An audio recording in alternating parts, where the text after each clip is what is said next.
रामायण में कई ऐसे अद्भुत रहस्य छिपे हैं जिनके बारे में बहुत कम लोग जानते हैं। और उन्हीं में से एक है देवताओं के महान शिल्पकार भगवान विश्वकर्मा। कहा जाता है कि विश्वकर्मा जी का जन्म वासुदेव के पुत्र जो ब्रह्मदेव के पुत्र थे उनके रूप में हुआ था। अपने पिता की तरह ही उन्होंने वास्तुकला और निर्माण कला में अद्भुत निपुणता प्राप्त की। इसी कारण उन्हें देवताओं का दिव्य वास्तुकार माना जाता है।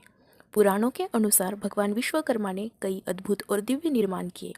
माना जाता है कि भगवान विष्णु का सुदर्शन चक्र, भगवान शिव का त्रिशूल और देवताओं के राजा इंद्र का वज्र जैसे दिव्य अस्त्र उनके ही बनाए हुए हैं। सिर्फ अस्त्र ही नहीं, उन्होंने कई भव्य नगर भी बनाए। भगवान कृष्ण की द्वारका नगरी, पांडवों की इंद्रप्रस्थ नगरी और सोने की लंका का निर्माण भी उन्हीं की अद्भुत कला का परिणाम माना जाता है।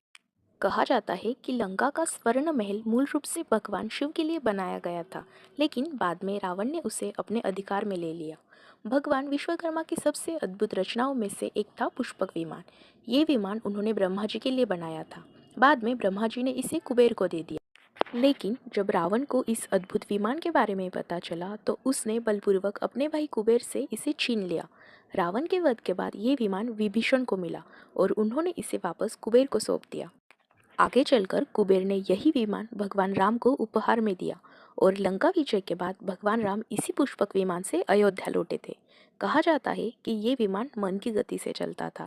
चालक जहाँ जाने की इच्छा करता, ये विमान उसी दिशा में स्वयं उड़ पड़ता था।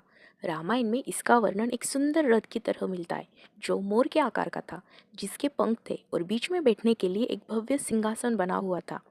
तो इस तरह भगवान विश्वकर्मा की अद्भुत कला और दिव्य निर्माण आज भी भारतीय संस्कृति में उनकी महानता को दर्शाते हैं। लेकिन इस कहानी में आपने विभीषण का नाम भी सुना होगा। रावण के भाई होने के बावजूद उन्हें एक ऐसा वरदान मिला जिसके कारण कहा जाता है कि वे कलयुग के अंत तक जीवित रहने वाले 7 चिरंजीवियों में से एक है।